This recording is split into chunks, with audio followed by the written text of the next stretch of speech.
everybody.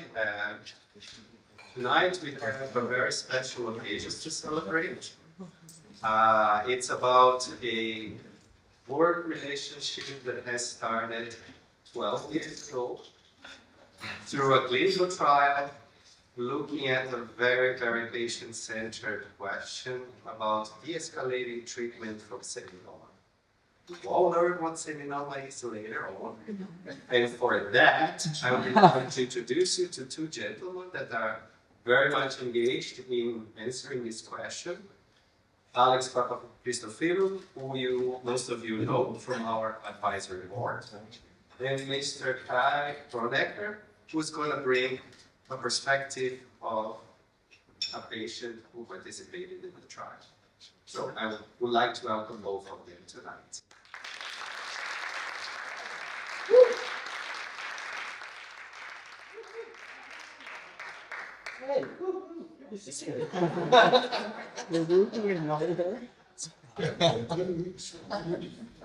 Good evening to everyone, and it's very nice to be here. I was expecting a smaller venue, but now it's, I'm going to do my best. And well, we're going to talk tonight about treatment de-escalation of testicular cancer, and these are already 4 words up there that are complicated, right? And we're talking about less treatment in testicular cancer, and we may know testicular cancer is the most common cancer actually in men, in younger men. And we have in Switzerland about 400 cases per year. That's not awfully a lot, but it is a lot if you think that these are mostly young people. And half of these testicular cancers are seminomas, which is the most common form of testicular cancer. And they have a quite good prognosis, one must say.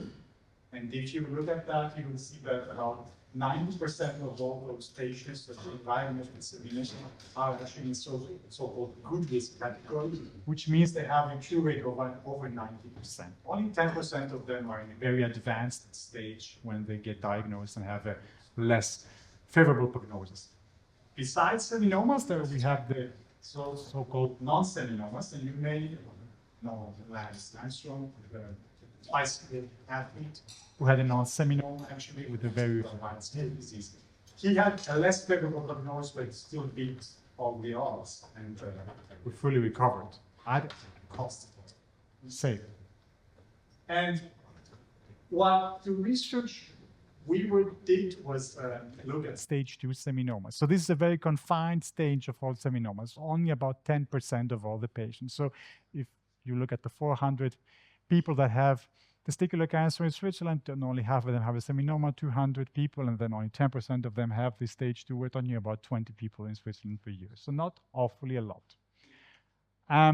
So stage 2 means that the cancer is not only confined in the testis, but it has spread now to lymph nodes in the abdominal region. So these are the lymph nodes that are around the big vessels of the abdomen, the aorta, for instance, right? And these are tough spots because they are in difficult areas behind the kidneys, near the kidneys. So if you want to resect these lymph nodes there are costs. So you can damage nerves, you can damage vessels, you may have to remove a kidney. So surgery is not really a good option for most of these patients. Some may be eligible for that, but majority not. So what we have been doing for decades now is treating these patients with intensive treatment. And this treatment has either been radiation therapy with a quite big radiation volume, as you can see here on the left side, which is practically treating from here to down here. So this is about 1 liter bottle of milk in Europe of volume, right? And or you can give them an intensive chemotherapy with actually 3 substances. So you need bleomycin, etoposide, and cisplatin. And you have to do 3 cycles of that. Or you can do 4 cycles of 2 of these substances, but it's still a lot of chemo. It's like 3 months of chemo, right? And with this wonderful therapy, you can have 90% cure rate. And I say wonderful therapy because 40 years ago, these patients, or 50 years ago, simply died because we didn't have these treatments. So there was certainly some development over the years, but it came at a cost. And Helen, this graph is actually from a very nice UK patient advocacy group on testicular cancer called Orchid. You may have heard of them. They're very good. Now, the problem is that if you look at what happens after radiotherapy or chemotherapy, you will see that patients get side effects. And in chemotherapy, there is numerous side effects, both acute but also long-term side effects. It can have impairment of organ function, for example, the kidneys. You can have cardiovascular events, so heart attacks. And with radiotherapy, you also have quite a few problems in the long term. And what is the most important thing is if you give this intensive treatment, these patients can develop another tumor because of the treatment you gave. And this is not something to ignore, because if you look at that curve down there, these are patients that have been treated only with surgery, and they have perhaps after 30 years only 10% of them a tumor, which can happen. People get cancer simply because they get older. But if you have treated them with something else like chemo or radiotherapy, suddenly it can go up to 20%. So you may have cured them 30 years ago from the cancer they had, but 1 out of 10 of them you cured got a cancer simply because you treated them that way. So this is bad, right? So you're curing 90%, but 10% of them are getting maybe cancer 30 years later because you cured them. So this is why we thought we need to find a better way out of this. And this is the idea that came out, and this was actually a joint venture between the Swiss Group for Clinical Cancer Research. And it started all back 2010, around 2010. I was in my final year of residency back then. And the idea came up, I don't know, 3 years ago before that, but it takes time to formulate it. So it was a joint venture between the Swiss Group for Cancer Clinical Research and the German Testicular Cancer Study Group, which is an active research group in Germany. And the idea was simply, instead of giving full dose chemo or full dose radiotherapy, combine shorter versions of both, with the idea to minimize the toxicity that each of these treatments actually produces. So what we did is we gave a very, very simple chemotherapy, which is 1 cycle of carboplatin, which is just 1 chemo, 1 cycle only. It is a very good tolerable chemotherapy that we know of. And then we dramatically shrunk the radiation volume and treated only the area that was affected by the seminoma. So we shrank the radiation volume by about 3/4. So we treated only about 25% of what was treated before that. And we thought maybe that would work. And we did it. And then 120 patients participated in 20 study centers in Germany and Switzerland. This is not a very common disease. And we had a readout in 2021 and presented at the ESMO as a late-breaking abstract. And back then, my daughter told me bye-bye at the train station, and it was COVID, as you see. And I went to Paris, and this is what the presentation room looked like. Normally, you go into amphitheater, it's like 100 people or a couple hundred people, and there were like 3 chairs and no one there. And the presentation was just running. You were presenting to no one. That was a very that was a very odd experience during COVID. You were like presenting to no one, to the technicians maybe in the back, but that's it. And yeah, it was good because we cured about 93% of them. So that's pretty much standard of care. That was like pretty much standard of care, what is achievable. And 6% of them had a recurrence. And all of them were salvaged, as we say. That means were cured with just the traditional chemo that they would have gotten anyway, right? No one died due to seminoma. And 120 patients. And the important thing is more than 50% of them reported no kind of toxicity.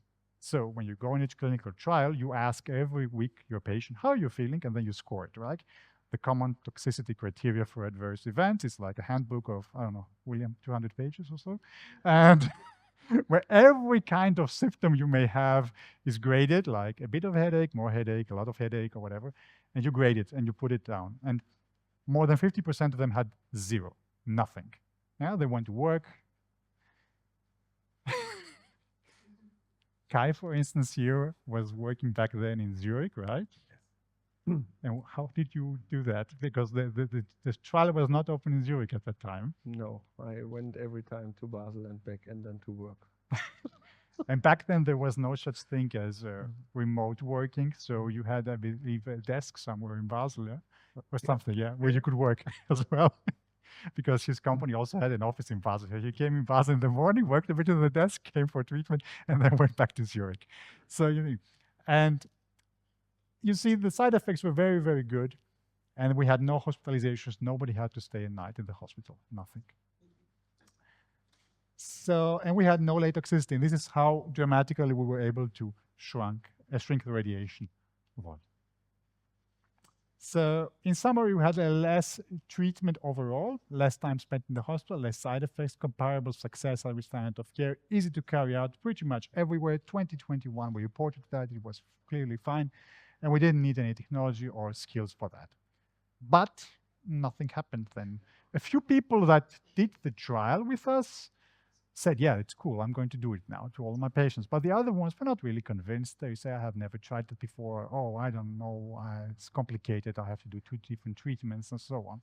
And this is something that sometimes happens with clinical trials. You run a trial, but it doesn't make it into practice very fast. And then it took a lot of presentations, publications, especially tweets, interestingly, and discussions, and the publication in the Lancet Oncology. And then people started writing about this online. That was the interesting thing. They started about it online, and they started talking about this in forums. They started talking about it on Twitter. They started talking about it in conferences. I gave about dozens of speeches and all kinds of conferences on the subject. And it took time, and at some point, a colleague from the US took it up to the NCCN and said, hey, this should be included in the guidelines. And it made it in. It made it in. So 4 years after the presentation, right? In May, they revised the guidelines. They do it twice per year, right? And they put it in as a category 2B, which is not like you have to do it, but it's an option, right? And they say, do it like that. And actually, I didn't print screen it right. And down there it says, do it like Papachristofilou did it. Don't do it anywhere else. So that was really funny. I found it quite funny. Anyway, and it is in now, right? And but they say clearly that we have to wait for long-term results of the trial before it's really considered as a first-line option. You should do it to everyone, right? But this was the first guideline that actually included it. We did a trial in Europe, but America was the first to put in the guidelines. That's also interesting, right? Yeah, so where do we go from here? In the meantime, time has passed in 2021, so now we have collected all the data. And yesterday, I submitted it for the ESMO 2025, and those ones that will be joining us in ESMO 2025 will now be able to see the 8 years results. Now, we're recording this, right? Yeah, so yeah. You will see the 2025, so 2025 presentation then at ESMO, but I can tell you that it looks very, very good.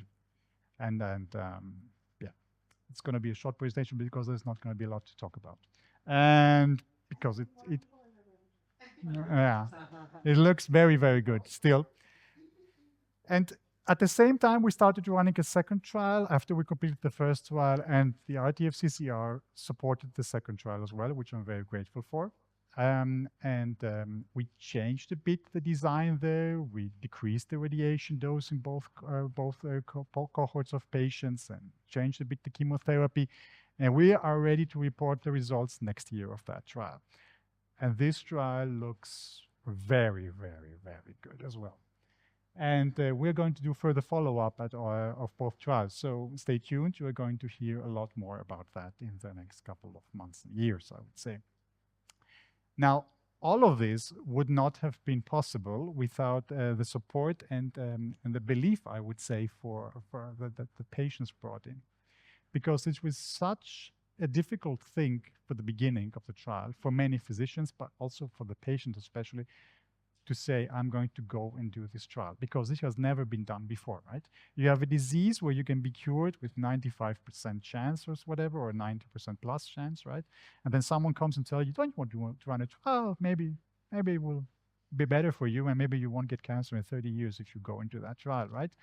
I say about 95% cure rate. Why should I jeopardize it? So, and I think this is very important, and this is I would like to stop talking now and let it Kai tell us how he felt about it. Thank you. So.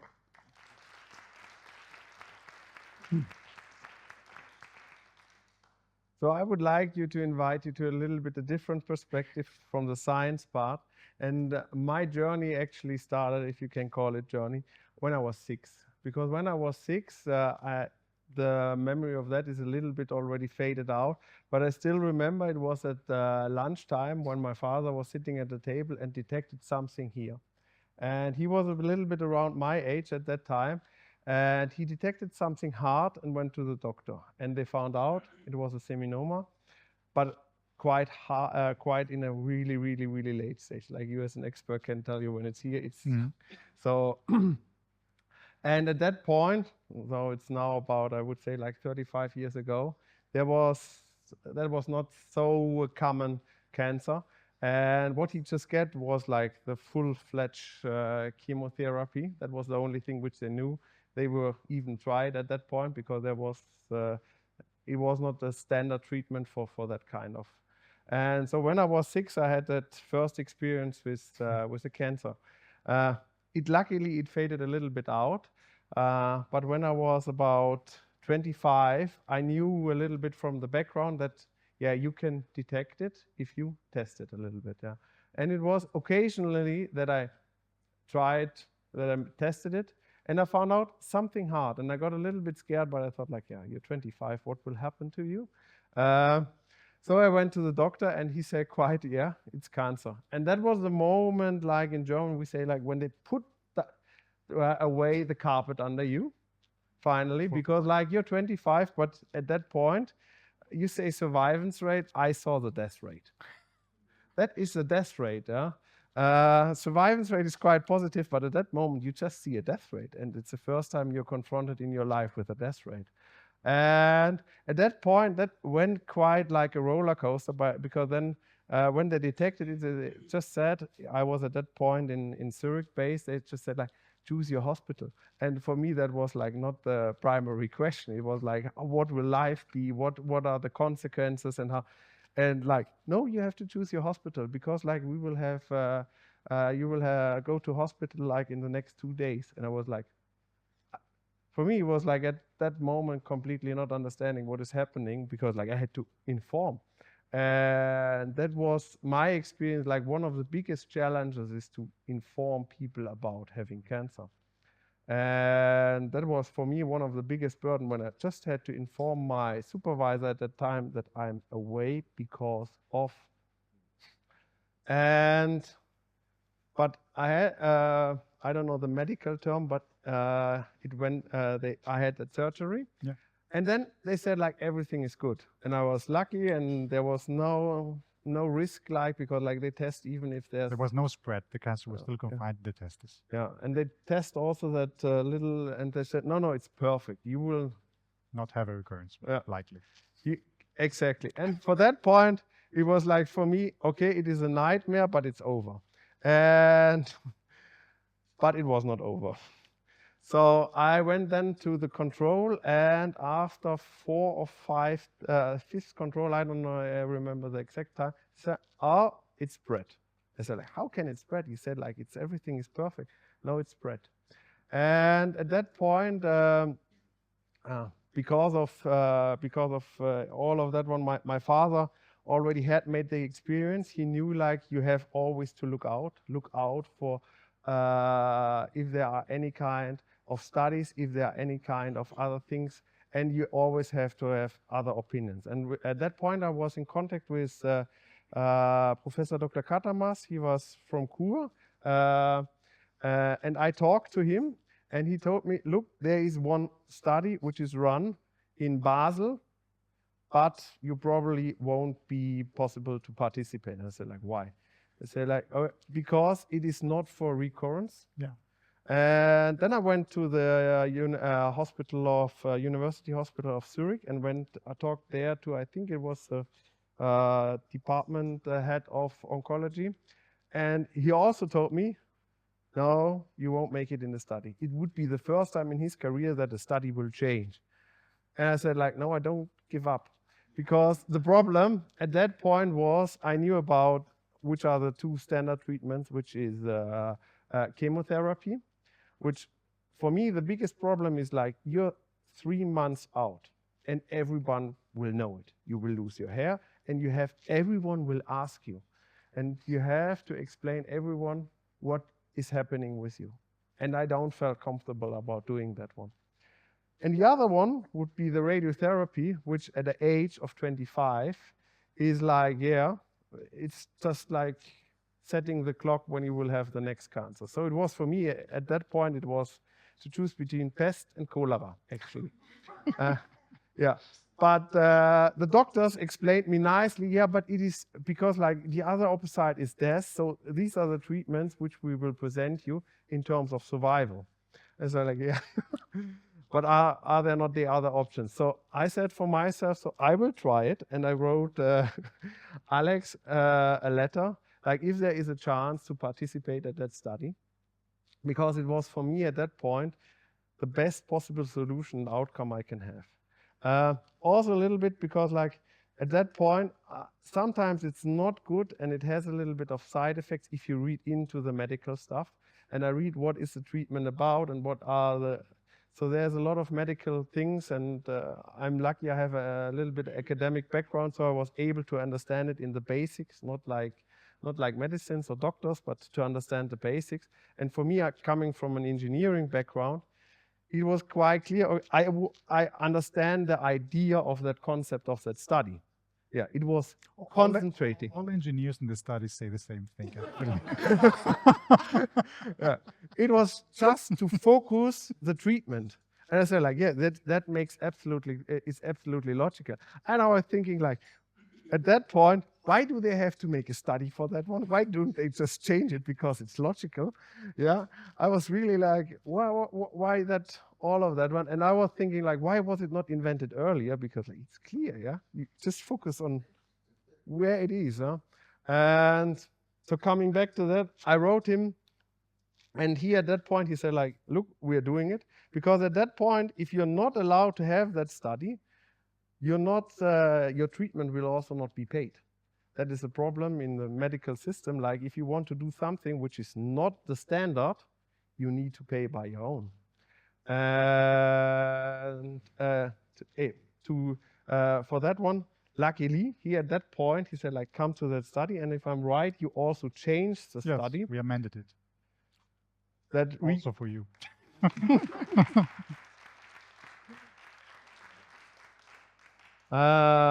To really, for the recurrence patients. And I think I was the first recurrence patient in that study.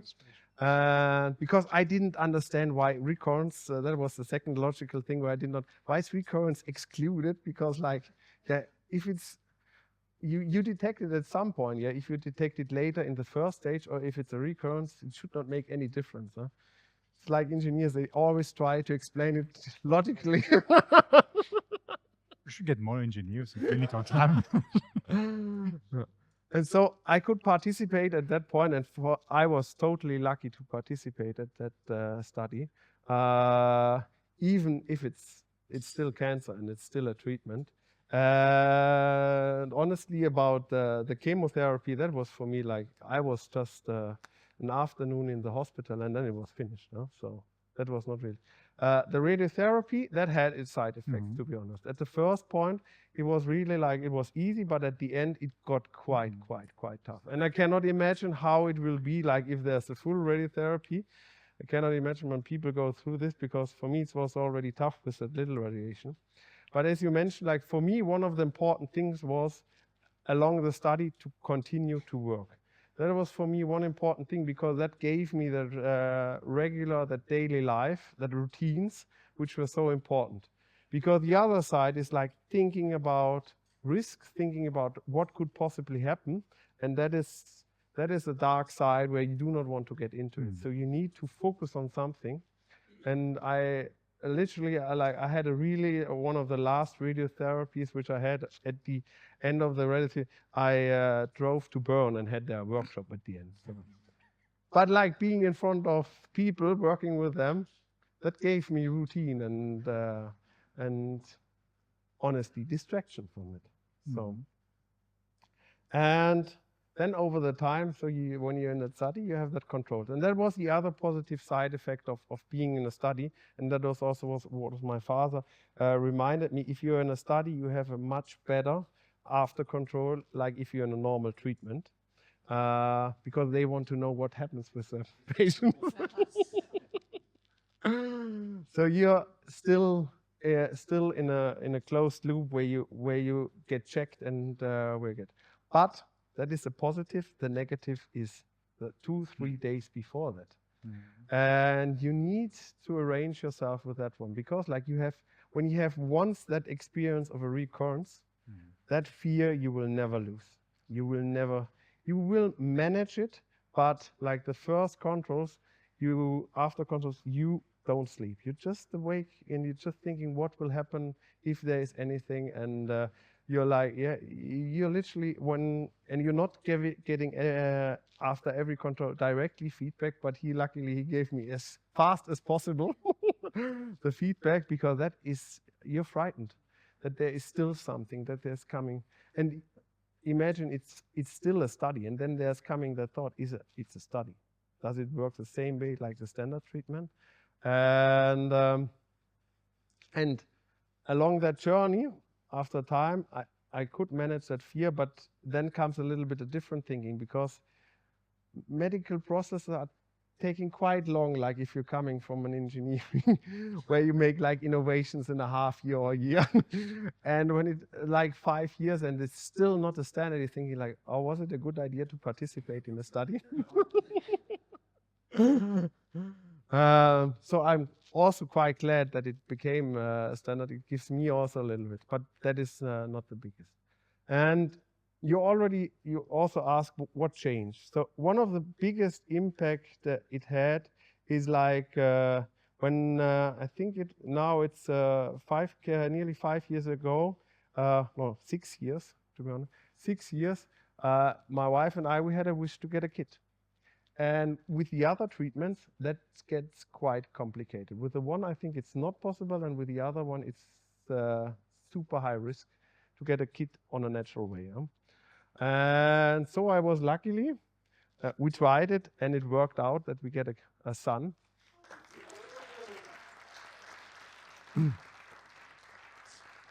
He's now 4.5 years old, and that was possible due to that study. Yeah. Because I didn't know if I had the motivation to do it the artificial way, because it's different. It feels different. And the other thing is like how you manage risks in your life. So before that, I think it was quite balanced. And after that, it's like we talked about it when we had our after control. When you have a cancer, you lose that feeling of safety in your basic health condition. And that is quite tough, because then you start, like when there are little things, what could it be? Like, for instance, an example, like when you have headache, you think you have a tumor. Yeah, because like you think the worst case, because you experience the worst case. And that was quite a big challenge for me in that, and I was happy to be in that study and to have that discussion, because I will always remember that one sentence is what you said to me is like, you can either wait or you do something. You do something. And he said, like, if you do something, like if you do more sports, I cannot guarantee that it will have that effect which you wish, but at least you do one little thing for it.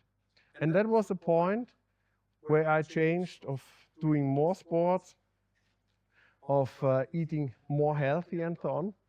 It's not about being the super sport person or something like that. It's just like to do one little thing for it, and also to keep it in mind and for that one. And the other one is like, you start more to live in the moment. I think this is probably, but there's also the other way that you can have a lot of fear of everything. But I choose, and I would always invite everyone who has cancer, is like, you can choose at that point when you have it to really, you can choose of having fear of everything at that point, or just to live in the moment. And it's quite joyful to live in the moment, not to think too much in the future, just to enjoy what is here and now. And the last is like what I talked about, risk. I still have, till today, probably not the right balance in risk according to illnesses. That's still kept.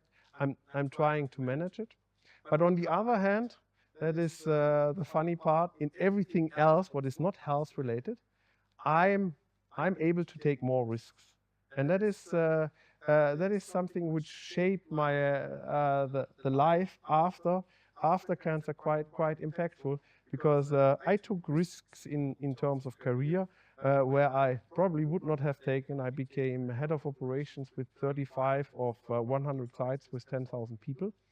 And now I started a new company on my own, becoming entrepreneurship. And that is something, because like I said, there are much more dangerous things in life than starting a company.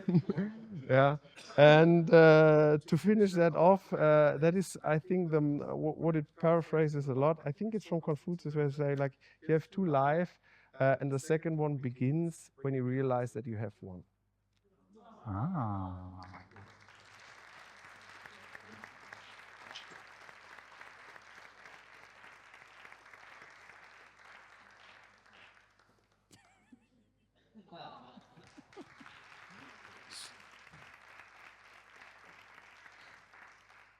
Yes.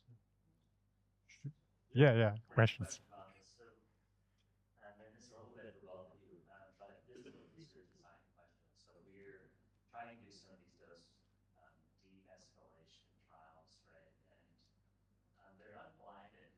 Yes.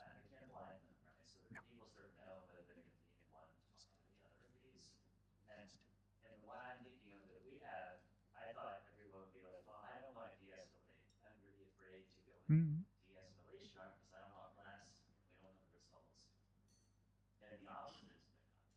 Mm.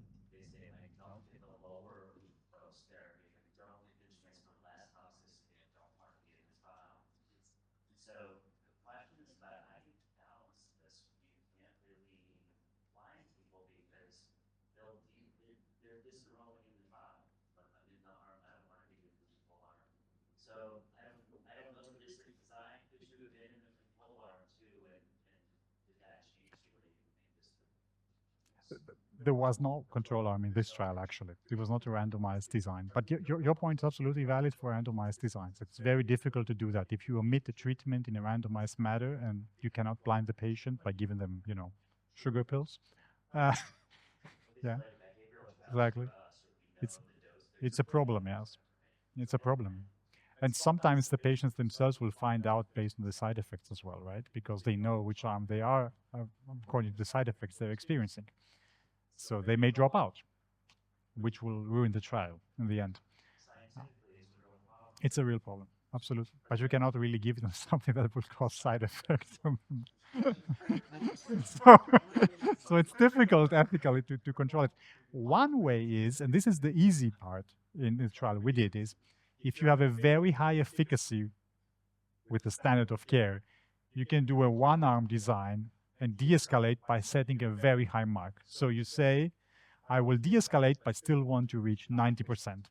And no one is going to tell you, oh, you only reach 90%, not 92%, so it's not standard, right? But if you reach the 90% with the de-escalated part in one arm design, it's fine. But in the other studies, like you say, where we cannot reach high rates, where we know all patients will die eventually, right? But we still try to de-escalate in the palliative treatment, it's a disaster. We have no recipe for that. Absolutely. I don't know if anyone there, do you have an idea, or Steve? No. Yeah.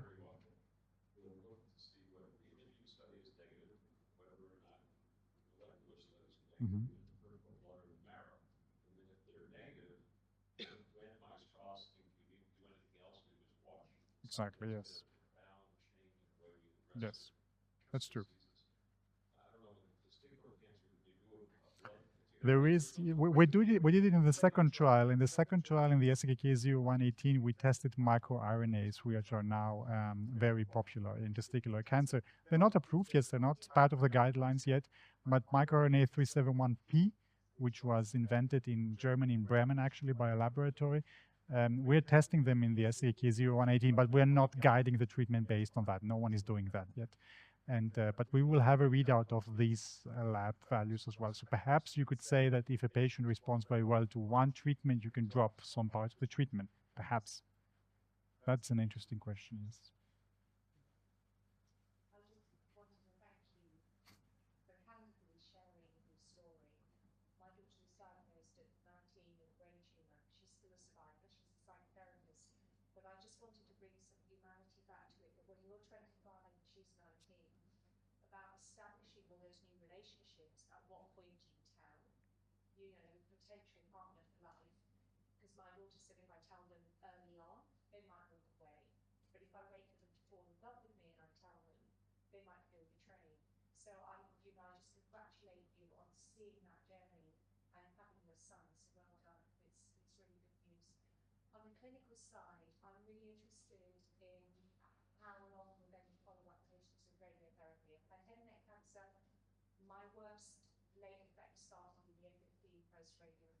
Absolutely. Yeah.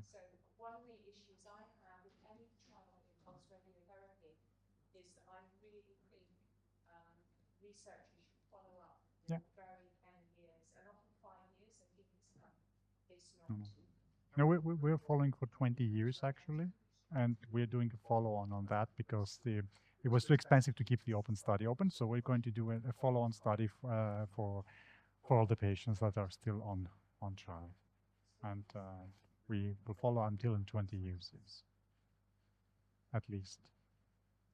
No, it's a funny story, at least for young people as well. I don't know how you had a partner when your wife was already your partner at the. Yes. You weren't married yet, were you? No. No, you weren't married yet. But there was a funny part where perhaps I can share this joke with you, where I had a fight with the ethical committee. So in the protocol of the trial, I was supposed to write down that the patient has to make sure that he does not father a child during the first year after treatment. Okay? I Okay. remember that. Yeah. You remember that. And I asked every patient, if a patient was to father a child within the first year, it was a disaster. I had to fill out 20 forms. It happened twice. But Was not me, yeah. yeah, not with you. And now the funny part with the ethical committee, when I sent it out, and I said that I'm going to write it down, that the patient has to make sure it doesn't have to father a child. They said back, no, we need to have a contraception described in the protocol. I said, okay. So the patient will use contraception to not to father a child within the first year. And they sent it back and they said, no, you have to write down they have to use contraception with 2 ways. And I was, what? so okay, a condom, you can do that, right? Yeah. I say, I wrote to the ethical committee. So I have a patient who has been treated, he's 19-year-old maybe, right? He goes somewhere and meets a girl, right, in a bar, whatever. Yes, after first date, second date, maybe they will, yeah, sometimes on the first date already. And then what is supposed to tell him? Yeah, I'm going to put a condom, but you need to take a pill now because you need 2 contraception ways. How is this going to work? I mean, yeah, I mean, these are things that people don't really think of when they design, when they put in regulations like that, right? How are you supposed to do that with someone within his 20s, right? And but they kept it like this, and I wrote it down. And every patient has said, yeah, it says so. I don't care how private you do. But I mean, yeah, these are regulations sometimes that make our trials much more difficult than they're supposed to. Another example I had talking to a patient this week is where you have to take medication like 2 hours before food or an hour before food or 2 hours after food. And they just looked at this regimen going on this trial and they said, I can't eat. So no, I'm not going to go on this trial. Yeah. It's over-regulating. Yeah. One other thing I mentioned, historically, when I first started, informed consent was 1 page, and patients read it, the doctor read it, he understood everything. Now it's 50 pages. No one reads it. We signed in 5 places. And it's all for legal purposes. It's terrible. But hopefully someone gets some sanity in this. Lean management, right? Yes. You are the expert for that. You need the fit side with regulation. Mhm. Anybody have any other questions or comments? Congratulations. Well done. Thank you. Thank you, Kai. Thank you, Alex. It's really Thank you, Sean. I'd like to give you a little of our Oh, thank you. admiration for your dedication. Thank you. Thank you. Thank you so much. Thank you for joining us tonight. Thank you. Oh, that's so sweet. I'm gonna put a light behind this. In the office, it's gonna be so shiny. Thank you. Okay. Thank you.